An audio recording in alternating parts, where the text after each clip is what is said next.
देवानां च ऋषीणां च गुरुं काञ्चन सन्निभं बुद्धिभूतं त्रिलोकीशं तं नमामि बृहस्पतिम। मित्रों नमस्कार, मैं हूं पंडित कैलाश चंद्र जोशी और आप देख रहे हैं मेरा यूट्यूब चैनल संस्कृति से। मित्रों, आज मैं लेकर के आया हूं मीन राशि के जातकों के लिए फरवरी 2025 का मासिक राशिफल। यह मासिक राशिफल आपकी जन्म राशि, चंद्र राशि, मून साइन पर आधारित है।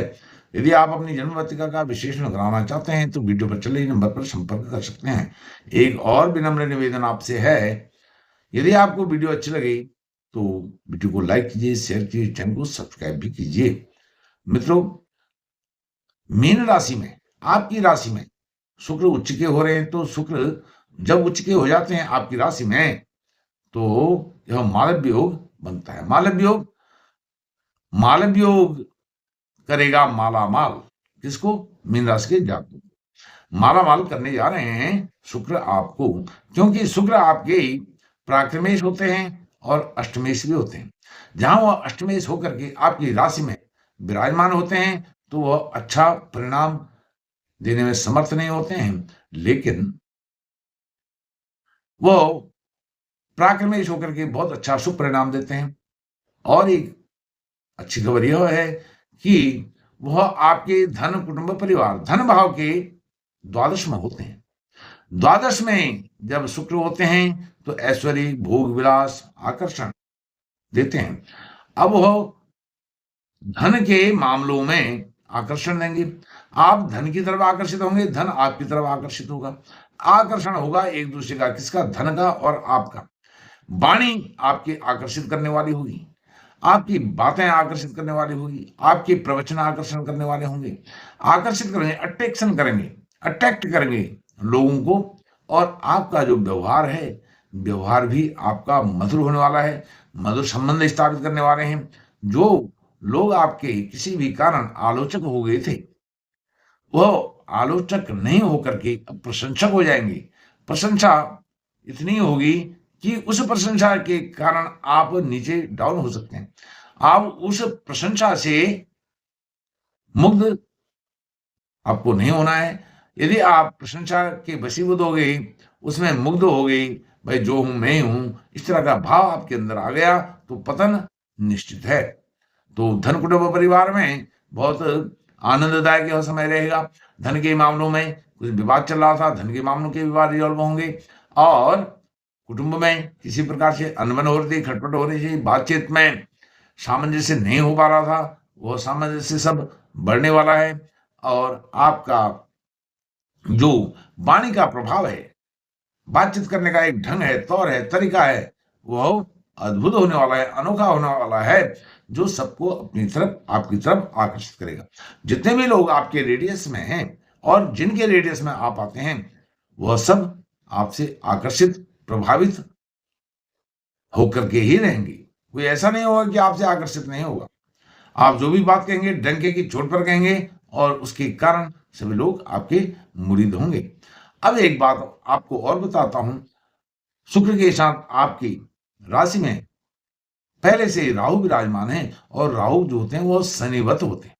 शनिवत अर्थात शनि आपके द्वादश भाव में विराजमान हो रहे हैं और आपको प्रथम चरण की साढ़े साथी चल रही है और द्वितीय चरण की साढ़े साथी भी शीघ्र ही आरंभ होने जा रही है। जब आपको दूसरे चरण की साढ़े साथी आरंभ होगी, उससे पहले शुक्र मालव योग बना करके एक अच्छा ट्रेलर माहौल, एक अच्छा वातावरण आपको देने जा रहे हैं, क्योंकि शनि द्वादश भाव में है और आपके खर्चे भी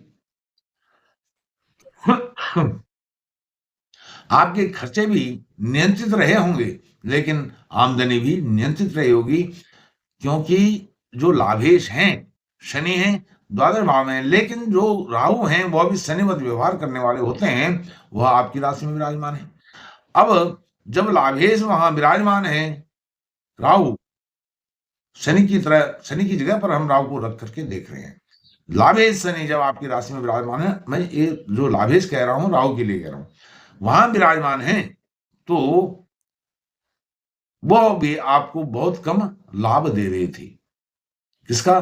धन का, आपकी योग्यता का, आपकी जो एक आपका जो टैलेंट है, आपकी जो विजडम है, उसका बहुत कम आपको लाभ मिल रहा था। लेकिन अब फरवरी से वहां पर शुक्र उच्च के हो गए हैं, मालव्य योग बना रहे हैं, तो यहां पर आपको शुक्र का रिजल्ट मिलेगा, शनि का नहीं मिलेगा, अर्थात राहु का नहीं मिलेगा। यह है प्रक्रिया।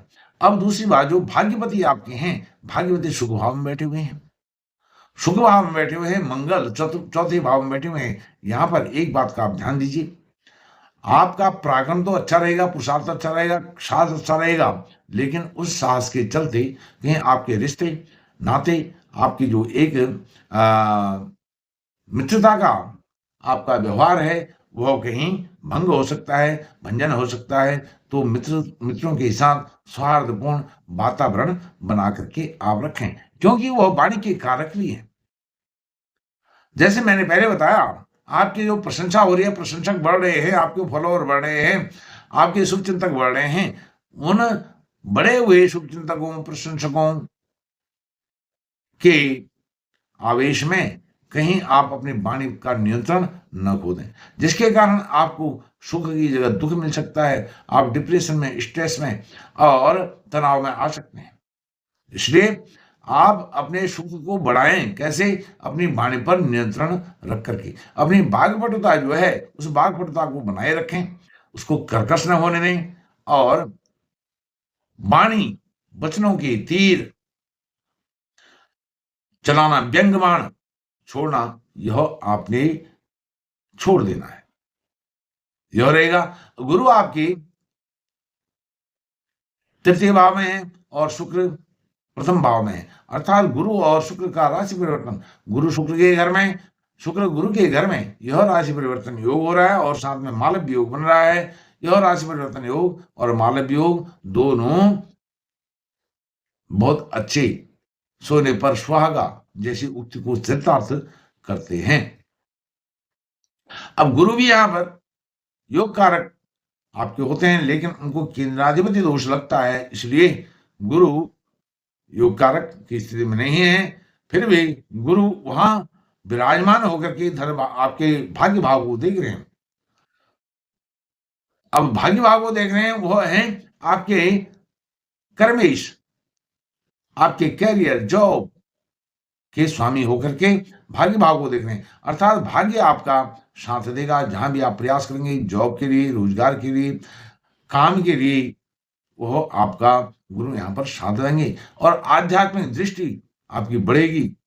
आध्यात्म के बल पर, अपने ज्ञान के बल पर, अपने विजडम के बल पर, अपने उस दृष्टिकोण से आप बहुत कुछ प्राप्त करने जा रहे हैं फरवरी के महीने। शुक्र, क्षमा कीजिएगा, बुध और सूर्य एकादश भाव में बना रहे हैं बुधादित्य योग। 11 फरवरी तक सूर्य और बुध यहाँ बुधादित्य योग की स्थिति में रहेंगे। तो यह कहाँ है? लाभ का भाव है। लाभ भाव में बुधादित्य योग बन रहा है, और बुधादित्य योग के बल पर आप बहुत अच्छा लाभ कमाएंगे 11 फरवरी तक। उसके बाद सूर्य बुध चले जाएंगे द्वादश भाव में। सूर्य की मुलाकात वहां पर होगी अपने पुत्र शनि से, और शनि के घर में हैं, फिर शनि के घर में जा रहे हैं और शनि के साथ जा रहे हैं, तो पिता पुत्र का सामंजस्य अच्छा रहेगा। पिता पुत्र के लिए यहाँ पर खर्चा करेगा, इन्वेस्ट करेगा कुछ, जैसे संतान है, पढ़ने लिखने वाली संतान है, उस पर अच्छा खर्चा होने वाला है। और संतान के लिए विवाह की बात आती है, विवाह के कार्यक्रमों में संतान का विवाह करना है, पुत्र हो पुत्री हो, उसके लिए खर्च करना है, एक बड़ी रकम उसकी आवश्यकता हो सकती है, और यहाँ पर संबंध बन सकते हैं आपके संतान के विवाह के, क्योंकि जो गुरु हैं सप्तम भाव में उपस्थित केतु पर उनकी पंचम दृष्टि है। पंचम दृष्टि सप्तम भाव पर है। गुरु भी क्या है? विवाह के कारक हैं, और आपके विवाह संबंध बन सकते हैं, आपके संतान के भी बन सकते हैं, आपके बन सकते हैं। आप यदि संतान वाले हैं तो आपके अच्छे संबंध यहाँ पर बन रहे हैं। और गुरु की सप्तम दृष्टि भाग्य भाव पर पड़ रही है, भाग्य आपका साथ दे रहा है, यह मैंने पहले बताया।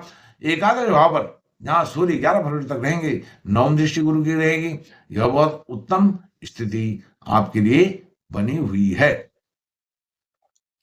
और आपको बताता हूं, शनि की 7.5 का दूसरा चरण आरंभ हो, उससे पहले पहले आपका यह मालव्य योग आपको मालामाल करेगा। यह मैंने थंबनेल में भी लिखा है, मालव्य योग करेगा मालामाल। या मालव योग बनाएगा मालामाल। और अधिक आप सफलता प्राप्त करें, सुख प्राप्त करें, ऐश्वर्य, वैभव, भोग, विलास प्राप्त करें और अपने जीवन का सर्वोत्तम आकर्षण उत्पन्न करें, आकर्षित लोग आपके प्रति हों, इसके लिए आप हनुमान चालीसा का पाठ करें, आप विष्णु सहस्त्रनाम का पाठ करें, आप आदित्य हृदय सूत्र का पाठ करें, आप शनि चालीसा का पाठ करें और आप गुरु के मंत्र का पाठ भी, गुरु के मंत्र का जप भी कर सकते हैं। इन्हीं शुभकामनाओं के साथ बहुत-बहुत धन्यवाद। नमस्कार।